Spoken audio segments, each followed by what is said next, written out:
नमस्कार। मैं अरुण के शर्मा, एनालिस्ट वन थॉट।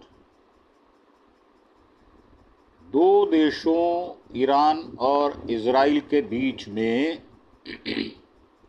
हालांकि युद्ध को रोकने के लिए सीज फायर हो चुका है, जिसकी घोषणा अमेरिकी राष्ट्रपति डोनाल्ड ट्रंप साहब ने कर दी है।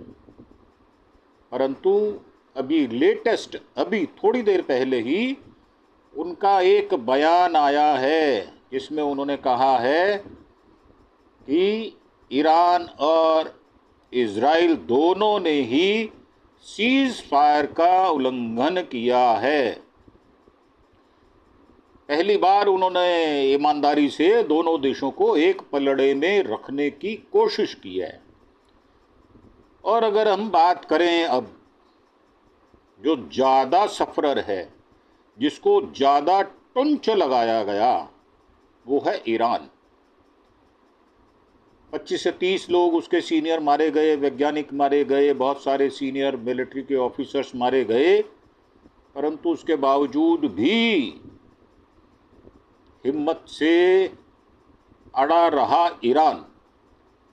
हमें उसकी हिम्मत की दाद देनी होगी।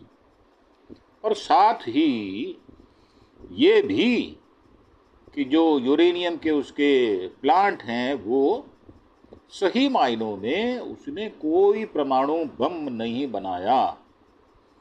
और ईरान के विदेश मंत्री अराघची ने कहा है कि अभी तक कोई युद्ध विराम समझौता हुआ ही नहीं है, कोई लिखित में कुछ नहीं आया, कोरे कोरे आश्वासन हैं। अब उन कोरे आश्वासनों के बीच में क्या ये बात उचित होगी कि हम सिर्फ ट्रंप साहब की बात को मानते चले जाएं? अब ये उन्होंने कहा है, इजराइल के रुकने पर हमला करने का कोई इरादा नहीं है। अर्थात अगर इजराइल नहीं रुकेगा तो ईरान भी नहीं रुकेगा। दोनों एक दूसरे को दोषारोपण कर रहे हैं। ईरान के विदेश मंत्री सईद अब्बास अराघची ने कहा है कि फिलहाल इजराइल के साथ कोई युद्ध विराम समझौता नहीं है। उन्होंने इस बात पर जोर देकर कहा है, ईरान की सैन्य प्रतिक्रिया तभी रुकेगी जब इजराइल अपनी आक्रामकता को, क्योंकि शुरुआत उन्होंने की है, बंद कर देगा, जिससे तनावपूर्ण संबंधों और शांति की स्थितियों पर प्रकाश डाला जा सके। अब ये ईरान के विदेश मंत्री हैं, सोमवार जो 23 जून को मॉस्को में रूस के क्रेमलिन में वार्ता के लिए रूसी राष्ट्रपति पुतिन से मिलने की प्रतीक्षा में खड़े थे। और वहाँ पर Alexander Kazakov, Sputnik, Kremlin pool की ये फोटो है। अब ईरान के विदेश मंत्री सैयद अब्बास अराघची ने मंगलवार सुबह कहा, अभी तक इजराइल के साथ किसी भी युद्ध विराम या सैन्य अभियानों की समाप्ति पर कोई समझौता नहीं हुआ है। सच्चाई क्या है ये तो खुदा जाने, या ईश्वर जाने, या अल्लाह जाने, या क्रिश्चियनिटी में कहते हैं कि गॉड जाने। हालांकि अगर इजरायली शासन ईरानी लोगों के खिलाफ अपने अवैध आक्रमण को रोक देता है तो ईरान का उसके बाद अपनी प्रतिक्रिया जारी रखने का कोई इरादा नहीं है। लगता है यह बात ईमानदारी से कही जा रही है। अराघची ने कहा, ईरानी मंत्री ने सशस्त्र बलों को अपने खून की आखिरी बूंद तक अपने प्यारे देश की रक्षा करने के लिए धन्यवाद दिया है, जो कि हर वर्दीधारी या सेना अधिकारी या रक्षा मंत्री इस प्रकार की भाषा बोलते हैं अपने अपने देशों के समर्थन में। अब जैसा कि ईरान बार बार स्पष्ट कर रहा है कि इजराइल ने ईरान पर युद्ध शुरू किया, ना कि विपरीत। इजराइल ने किया है, ईरान ने नहीं किया, ये उनका कहने का अर्थ है, ना कि इसके विपरीत। अब तक किसी भी युद्ध विराम या सैन्य अभियान की समाप्ति पर कोई समझौता नहीं हुआ है। अराघाची ने अमेरिकी राष्ट्रपति डोनाल्ड ट्रंप द्वारा ट्रुथ सोशल पर घोषणा किए जाने के घंटे भर बाद एक पोस्ट में कहा था, ईरान और इजराइल के बीच युद्ध विराम समझौता हो गया, इसके 6 घंटे के भीतर प्रभावी होने की उम्मीद है, जो कि हम देख रहे हैं प्रभावी हुआ नहीं है। अब ये सैयद अब्बास आरागाची साहब का एक ट्वीट भी है एक्स पर, as Iran has repeatedly made clear Israel launched war on Iran, not the other way around. As of now, there is no agreement on any ceasefire or cessation of military operations.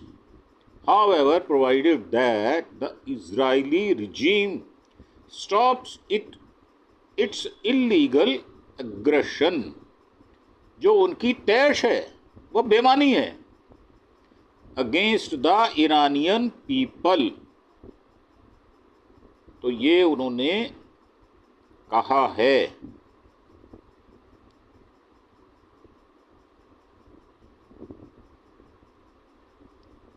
No later than 4 AM Tehran time, we have no intention to continue our response afterwards. The final decision on the cessation of our military operations will be made later. अब ये उन्होंने x पर post किया, अभी तक युद्ध विराम या सैन्य अभियानों की समाप्ति पर कोई समझौता नहीं हुआ। अराघाची ने कहा है कि हालांकि बशर्ते इजराइल शासन ईरानी लोगों के खिलाफ अपने अवैध आक्रमण को तेहरान समय अनुसार सुबह 4 बजे तक रोक दे, तो उसके बाद हमारा जवाब जारी रखने का कोई इरादा नहीं है। उन्होंने आगे कहा कि हमारे सैन्य अभियानों को रोकने के बारे में अंतिम निर्णय बाद में लिया जाएगा। अब तेहरान में जोरदार विस्फोट हो रहे हैं। अराघाची ने कहा कि अभी तक कोई युद्ध विराम समझौता लागू नहीं हुआ। ट्रंप ने घोषणा की, इजराइल और ईरान 24 घंटे के चरणबद्ध तरीके से पूर्ण और समग्र युद्ध विराम पर सहमत हो गए हैं। ट्रुथ सोशल पर ट्रंप की यह घोषणा ईरान द्वारा कतर में अमेरिकी एयरबेस पर मिसाइल हमला करने के कई घंटे बाद आई, जो एक दिन पहले उसके 3 परमाणु स्थलों पर अमेरिकी बमबारी का बदला था। रात 12 बजे तक, जो अभी रात गई है, ये अभी हमला हुआ नहीं था उन पर। और उसके बाद 3:30 बजे ये खबर आई कि सीज फायर एक्सपर्ट ट्रंप साहब ने ये चौथा सीज फायर करवा दिया है।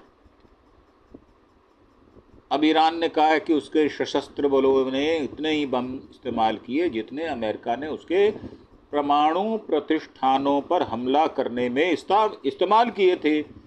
अब उनका अगर वेट देखा जाए तो 30,000 पाउंड था, 14,000 किलो का एक बम था। अब इन्होंने जो बम इस्तेमाल किए वो तो मुझे लगता नहीं है तोल मोल के कहीं उन्होंने बम मारे होंगे। तो ऐसी कोई तराजू हो जहाँ पर तोले हों तो वो भी बता देते, भाई साहब डिटेल तो पता चल जाती कम से कम। तो आपने तो बताया नहीं है। अब राष्ट्रपति ट्रंप ने इस हमले को बहुत कमज़ोर प्रतिक्रिया बताते हुए खारिज कर दिया था और खुलासा किया कि तेहरान ने वाशिंगटन को पहले ही चेतावनी दे दी थी और किसी के घायल होने की खबर नहीं है। तो ट्रंप साहब ने आपने वहाँ से जहाज भी अपने हटा लिए थे, तो डरा कौन? भैया ये तो बता दो, कौन डर गया, कौन भीगी बिल्ली बन गया, कुछ तो बताओ। अब तेहरान में विस्फोट हो रहे हैं। राष्ट्रपति ट्रंप द्वारा युद्ध विराम की घोषणा के बावजूद मंगलवार सुबह तेहरान में कई शक्तिशाली विस्फोट हुए। अराघाची ने एक अन्य पोस्ट में कहा कि इजराइल को उसकी आक्रामकता के लिए दंडित करने के लिए हमारे शक्तिशाली सशस्त्र बलों का सैन्य अभियान सुबह 4 बजे तक आखिरी क्षण तक जारी रहा। उन्होंने कहा, सभी ईरानी के साथ मैं अपने बहादुर सशस्त्र बलों को धन्यवाद देता हूं, जो अपने खून की आखिरी बूंद तक हमारे प्यारे देश की रक्षा के लिए तैयार रहते हैं और जिन्होंने दुश्मन के किसी भी हमले का आखिरी क्षण तक जवाब दिया है। अमेरिका ने रविवार को कहा था कि देश की सेना के 14 बंकर बस्टर बमों, 2 दर्जन से अधिक टॉम हॉक मिसाइलों और 125 से अधिक सैन्य विमानों का उपयोग करके ईरान के मुख्य परमाणु स्थलों को नष्ट कर दिया था। इन हमलों ने मध्य पूर्व में चल रहे संघर्ष में वृद्धि को चिन्हित किया, जिसके बाद 13 जून को इजराइल ने ईरान पर हमला करना शुरू किया। समाचार एजेंसी एपी ने रविवार को मानवाधिकार समूह के हवाले से कहा, ईरान पर इजराइल के हमलों में अब तक कम से कम 950 लोग मारे गए हैं और करीब 3500 लोग घायल हुए हैं। वैसे तो समाचार 4500 से ज्यादा का है। अब क्योंकि ये समाचार आ रहे हैं, ईरान इजरायली आक्रामकता के विरुद्ध कड़ा रुख अपनाए हुए है तथा बिना शर्त युद्ध विराम पर सहमत होने से इनकार कर रहा है। स्थिति अभी भी अस्थिर बनी हुई है। अन्य सैन्य अभियान तब तक जारी रहेंगे जब तक कि इजराइल अपनी गतिविधियां बंद नहीं कर देता और शांति के लिए कूटनीतिक प्रयास आपसी आरोप प्रत्यारोप और विश्वास की कमी के कारण जटिल हो जाते हैं। तो भाई मेरा विश्वास कर, मैं तेरा विश्वास कर लेता हूँ। आपसी सौहार्द अगर दोनों में बन जाता है तो ये विश्वास पुष्ट होता है, इसको तुष्टि और पोषकता मिलती है। परंतु अगर आप दोनों ही इस तरह से बातचीत करेंगे तो बात बनेगी नहीं। अब ये इजराइल युद्ध विराम पर सहमत है बशर्ते ईरान नए हमले ना करे। तेहरान ने जवाब दिया है। व्हाइट हाउस ने क्या कहा ये तो बताओ। राष्ट्रपति ट्रंप ने इजराइल और ईरान के बीच एक अस्थायी युद्ध विराम की घोषणा की है, जो आगे कोई हमला ना करने की शर्त पर था, जबकि ईरान ने अनुपालन का संकेत दिया। युद्ध विराम के कार्यान्वयन का विवरण अस्पष्ट बना हुआ है। अब ये व्हाइट हाउस के अधिकारी ने बताया कि राष्ट्रपति डोनाल्ड ट्रंप ने सोमवार को घोषणा की, इजराइल और ईरान के एक अस्थायी युद्ध विराम पर सहमत हो गए हैं, जिसके बाद तेल अवीव ने कहा कि इस पर सहमत है बशर्ते तेहरान आगे कोई कार्रवाई या हमला ना करे। इस बीच तेहरान ने संकेत किया कि आगे कोई हमला नहीं होना चाहिए। अब इसमें ट्रंप ने ईरान के परमाणु प्रतिष्ठानों पर हवाई हमले का आदेश देने के कुछ ही दिनों बाद सोमवार को अपने ट्रुथ सोशल प्लेटफॉर्म पर युद्ध विराम की आश्चर्यजनक घोषणा कर दी थी।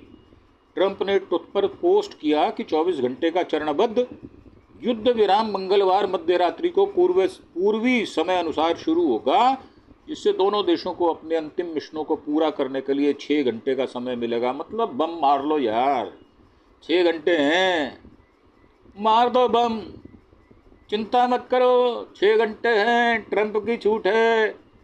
अब ये राम नाम की छूट तो है नहीं, जो लूट सके सो लूट, बाकी जो बच जाए उसको बांट दे यार। तो ये जो कहा जा रहा है इससे युद्ध का आधिकारिक अंत होगा। कैसे होगा ये भी तो बताओ।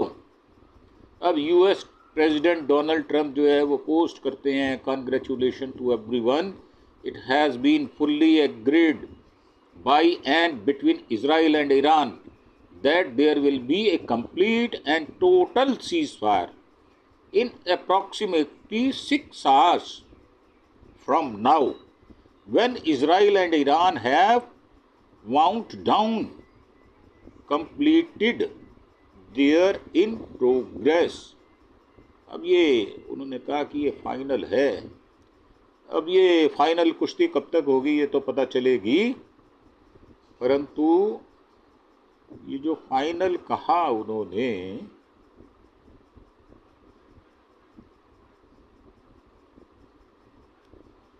कब तक होगी final.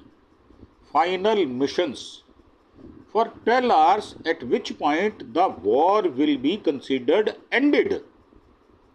Officially, Iran will start the ceasefire, and upon the 12th hour, Israel will start the ceasefire, and upon the 24th hour, an official end of the 12-day war, 12 दिन की लड़ाई का अंत, will be saluted by the word. During each ceasefire, the other side will remain peaceful and respectful. On the assumption that everything works as it should, which it will, I would like to congratulate both countries, Israel and Iran, on having the stamina, courage and intelligence to end what should be called the 12th day war. ये 12 दिन के war की कहानियां बनाई जाएंगी और इनको बेचा जाएगा किताबों में लिख लिख कर. This is war that could have gone on for years and destroyed the entire Middle East, but it didn't and never will. God bless Israel, God bless Iran, God bless the Middle East. और अपने आप को भी कर ले भाई, God bless the Middle East, God bless the United States of America, and God bless the world. भाई साहब तालियां तो बजा ही दो कम से कम, बाकी तो देखी जाएगी जो होगा. तालियां बजानी तो बनती है भाई साहब इस गेम के अंदर. अगर तालियां नहीं बजाओगे तो बात बनेगी नहीं. तालियां बजानी पड़ेगी. और ये जो शो चल रहा है जिसको हम कहते हैं स्टैंड अप कॉमेडियन, वैसे भी जो ट्रम्प साहब थे वो पहले स्टैंड अप कॉमेडियन ही थे और ये उनका पेशा रहा है. बाद में बिजनेसमैन हो गए वो. अब ये बातचीत जो चल रही है अब इसमें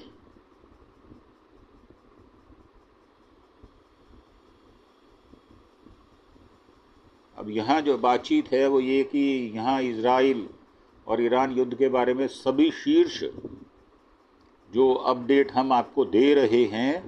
अमेरिकी राष्ट्रपति डोनाल्ड ट्रंप की घोषणा की ईरान इजराइल मंगलवार को लगभग 4 बजे सुबह होने वाले चरणबद्ध युद्ध विराम पर सहमत हो गए हैं, जिससे 12 दिनों से चले आ रहे संघर्ष का आधिकारिक अंत हो जाएगा.